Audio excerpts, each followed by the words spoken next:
नमस्कार मेरे प्रिय भाइयों बहनों। हमारे समाज में, विशेषकर हमारे भारतवर्ष के समाज में, यज्ञ को बहुत ही पवित्र माना जाता है और यज्ञ को ही सभी दुखों से निवृत्ति या मुक्ति का पथ माना जाता है। किंतु यहां पर एक क्या कहेंगे, विडंबना है। विडंबना ये है, सत्य के साथ साथ एक झूठा सत्य को भी हमारे सामने रखा जाता है, रखा गया है। और धीरे धीरे क्या होता है, मनुष्य जो अपने आंखों के सामने देखते हैं उसी को मानने के लिए बाध्य हो जाते हैं। और जो ये जो झूठा सत्य, माने बोलते हैं सत्य जो झूठा पर्दे के से ढका होता है, उसके कारण, उस पर्दे के कारण हम सत्य को जान नहीं पाते हैं। यही हुआ है सदियों से, एक दिन दो दिन में, हजारों साल से यह चलते आ रहा है। हमारे भागवत गीता जो है भारतवर्ष के संस्कृति का रीढ़ है, बैकबोन है। आदि पिता, आदि देव, महादेव, सदाशिव का जो शिक्षा है वो हमारे भारतीय संस्कृति का, भारतीय सभ्यता का रीढ़ है। उनके बगैर हम नहीं चल सकते हैं। किंतु उनके शिक्षा को भी ऐसे ही एक डुप्लीकेट रूप देकर हमारे सामने प्रस्तुत किया गया है। शिव की शिक्षा कुछ और है और हम कुछ और रहे हैं। शिव के नाम पर जिस तरह से नशाखोर लोग नशा का एक प्रचलन चलाए हैं, गांजा, भांग, शराब का जो प्रचलन चलाए हैं, एक कितनी दुखद बात है, कितने विडंबना है। शिव तो कभी नशा करते ही नहीं थे। खैर, जो विषय आज हम कहना चाह रहे थे वो है कि सच को झूठ का कवर देकर रखा गया है। तो उसी में एक शब्द है यज्ञ। जैसे देखिए, मंदिर का मतलब होता है मन और दिल। मन दिल, ईश्वर कहाँ रहते हैं? तो तुम्हारे मन में और दिल रहते हैं। सब जानते हैं कि ईश्वर अल्परवेशिव है, ईश्वर सर्वत्र रहते हैं। जब वो सर्वत्र रहते हैं तो सर्वत्र मतलब सर्वत्र। सर्वत्र का मतलब एक जगह नहीं, सर्वत्र का मतलब ईच एंड एवरी मॉलिक्यूल्स, प्रत्येक अणु, परमाणु, रंध्र रंध्र में, कण कण में वो बसे हैं। जब वो कण कण में बसे हैं तो उनको ढूंढने के लिए बाहर जाने की जरूरत क्या है? तो ये शरीर के कण कण में भी है। इसीलिए कहा जाता है ईश्वर जो है मन मंदिर में रहते हैं। ठीक है, अब इस मन मंदिर में उनको खोजना है। तो मन मंदिर में खोजने का यह उपाय नहीं है, क्योंकि यहां पर आपके बगल में ही एक मंदिर बनाया गया है जिसको बोलते हैं फॉल्स, नकली मंदिर। असली मंदिर मन मंदिर है, और ईंट काट पत्थर का बनाया हुआ मंदिर वो क्या है? डुप्लीकेट है, वो मानव निर्मित है। और ईश्वर ने जो बनाया मंदिर हमारे लिए, जहां वो रहते हैं, वो है हमारा मन दिल। मन और दिल में, हृदय में रहते हैं। उसी तरह से यज्ञ का प्रचलन क्या है? आध्यात्मिकता में यज्ञ का बहुत बड़ा महत्व है। आध्यात्मिकता बहुत बड़ा महत्व है। वो क्या है? यज्ञ का जो ट्रू जो मीनिंग है वो है सेवा। किसका सेवा? जग का सेवा, सृष्टि का सेवा। क्योंकि आध्यात्म और सेवा दोनों एक दूसरे से जुड़ा हुआ है। आध्यात्म सेवा बिना, जग का सेवा बिना आध्यात्मिक अनुभूति नहीं होती है। क्योंकि सृष्टा तो सृष्टि में ही निहित है ना। तो सृष्टि का अगर सेवा नहीं करेंगे तो सृष्टा को समझेंगे कैसे? तो यज्ञ का मतलब ही होता है ऐसे कर्म जिसके माध्यम से यज्ञ का कल्याण भी हो, अपना स्वयं का भी कल्याण हो, इसीलिए यज्ञ कहा जाता है। किंतु समाज के विप्र वर्गों ने, शोषक वर्गों ने एक झूठा यज्ञ को भी हमारे सामने प्रस्तुत किया है, जिसको कहते हैं रिचुअलिस्टिक यज्ञ, जिसमें रीति नीति, बहुत सारे बंधन, बहुत सारे आडंबर कुसंस्कारों को भर दिए हैं। और धीरे धीरे आदमी उस कुसंस्कारों को, आडंबरों को ही यज्ञ मान लिया है। सही मायने में यज्ञ है, ट्रू स्पिरिट यज्ञ है, वो है सेवा करना। जैसे देखिए, यज्ञ को आध्यात्म में 4 तरह का यज्ञ है। भागवत धर्म में यज्ञ 4 प्रकार के हैं। पहला है पितृयज्ञ। तो पितृयज्ञ का मतलब क्या है भाई? पितृयज्ञ का मतलब है फोर फादर, माने हम आज जो हैं, हमारे पहले जितने भी ऋषि मुनि, दृष्टा, ज्ञानी, गुणी, कवि, जो समाज के लिए बहुत सारा कुछ दिए हैं, आज जो भी है हम उन्हीं के बदौलत है, उनके कंट्रीब्यूशन के बदौलत है। इसलिए उनके प्रति हमारा रेवरेंस, उनके प्रति हमारा श्रद्धा, उनके प्रति हमारा एक कर्तव्य बनता है कि उनको स्मरण करें, स्मरण करके उनसे हम कुछ शिक्षा ग्रहण करें और हमें आगे बढ़ने की प्रेरणा मिलती है। तो ये देखिए, संपूर्णता ये भावात्मक है, यहाँ पर भौतिकता का कोई स्थान नहीं है। पितृयज्ञ का मतलब उन्हें, पूर्व पुरुषों को नमन करना। तो उसके लिए कोई रिचुअल्स की जरूरत नहीं है, मन में भाव लेकर उनको स्मरण कर सकते हैं। इसलिए सुंदर ढंग से उसमें एक मंत्र भी है, बहुत सुंदर ढंग से एक मंत्र है सजाया हुआ उनको नमन करने के लिए। जैसे स्नान करने के बाद लोग करते हैं, क्या करते हैं? सूरज, इस धरती को सूरज प्रकाशित करता है, माने कोई भी लाइट जो प्रकाशित करता हो, लाइट की ओर देख के हम पितृयज्ञ करते हैं।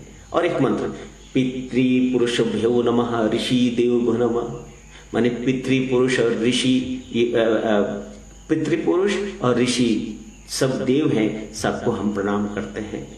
और उनको क्या करते हैं हम? पितृपुरुष ऋषि देव ब्रह्मार्पणम, ब्रह्महवि, ब्रह्माग्नो, ब्रह्मणाहुतम, ब्रह्मैवतन गंतव्य ब्रह्म समाधि, अर्थात सब कुछ उस नमन करते हैं। उसके बाद सब कुछ परम ब्रह्म में ही हम समर्पित करते हैं।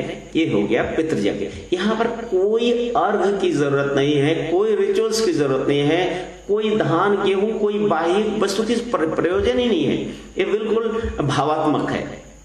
ठीक उसी तरह से और एक यज्ञ है, दूसरा यज्ञ क्या है? वो है भूत यज्ञ। भूत यज्ञ क्या है?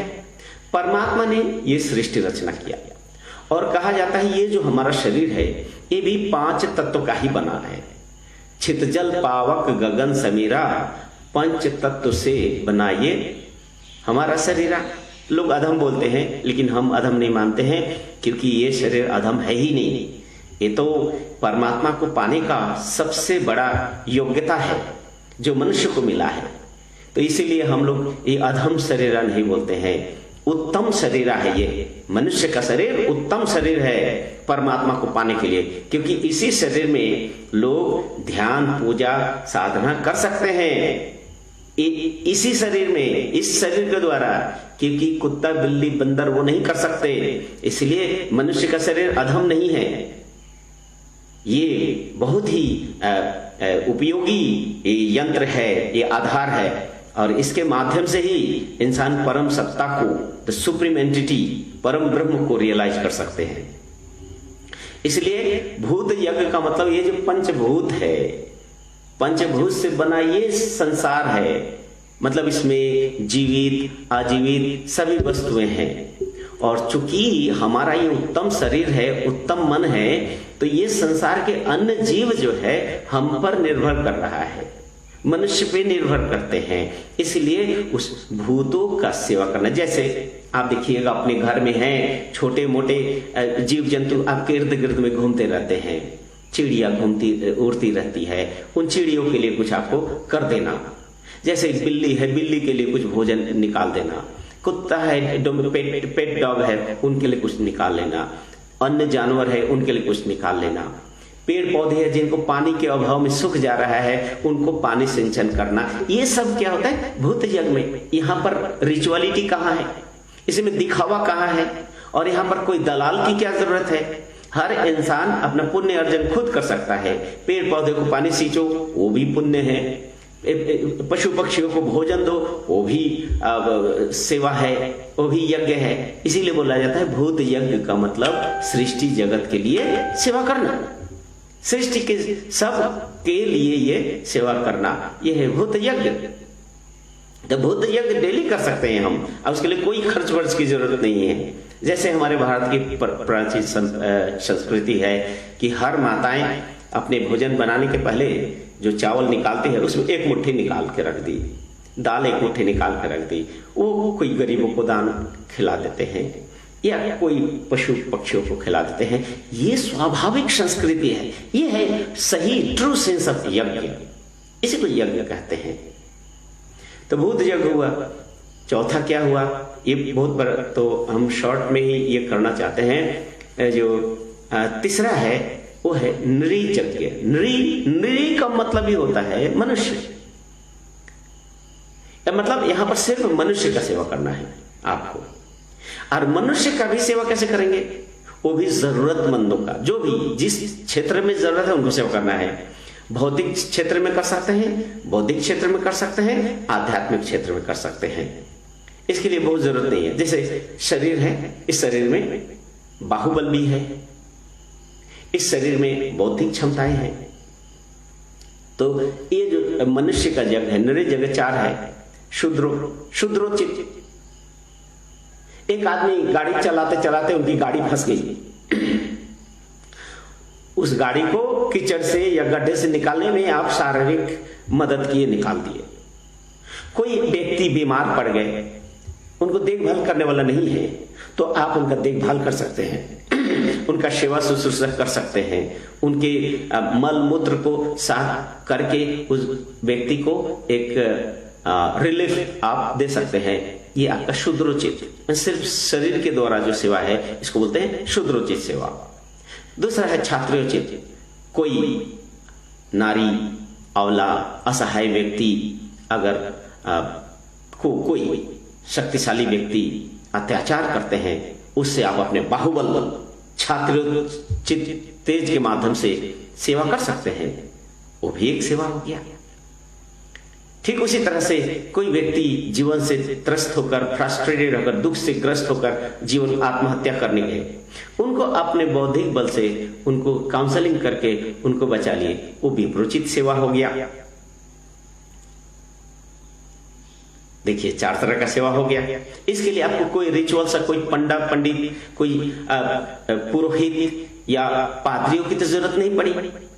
तो इससे मन पवित्र होता है, शरीर पवित्र होता है, और परमात्मा के नजदीक हम पहुंचते हैं। हमारे मन मंदिर में बसे परमात्मा, वो खुश होते हैं और उनका कृपा वृष्टि सदा सर्वदा रहती है। और चौथा जो यज्ञ है वो है आध्यात्मिक यज्ञ।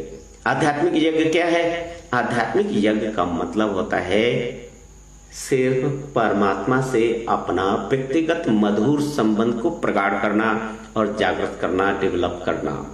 ईश्वर मेरे मन मंदिर में है, इस मन मंदिर में सदा सर्वदा गोता लगा के उनको जानने का चेष्टा करना, उसी को बोलते हैं आध्यात्म, उसी को बोलते हैं ब्रह्म विज्ञान, उसी को बोलते हैं साधना। जो एकांत में बैठ के आप उस ईश्वर के बारे में चिंतन कर करके अपने जड़ मन को सूक्ष्म मन से आध्यात्मिक, ये बोलते हैं आध्यात्मिक यज्ञ का मतलब ही होता है साधना। धर्म साधना करना ही आध्यात्मिक यज्ञ है, और आध्यात्मिक यज्ञ के माध्यम से ही मनुष्य उस परम ब्रह्म परमात्मा को प्राप्त कर सकता है। यहाँ पर किसी तरह का क्विंटल गेहूं, धान, जौ, घी को अग्नि आहुति देके बर्बाद करने की जरूरत नहीं है। यज्ञ ये 4 प्रकार के हमने बता दिए। ये यज्ञ करके ही मनुष्य परमात्मा के चरणों में अपना स्थान पा सकता है, पवित्र स्थान, मोक्ष लाभ कर सकता है। इसके लिए दूसरा कोई आडंबर, रिचुअल्स, अंधविश्वास, कुसंस्कार और पोंगा पंडितों के पास जाने की जरूरत नहीं है। यही है आध्यात्मिक चेतना यही है धर्म चेतना। इसी को जागृत करके हम अपने संस्कृति और सभ्यता को बचा सकते हैं, नहीं तो ढोंग पाखंड से बर्बादी होती है, बचती कुछ नहीं है। धन्यवाद, नमस्कार।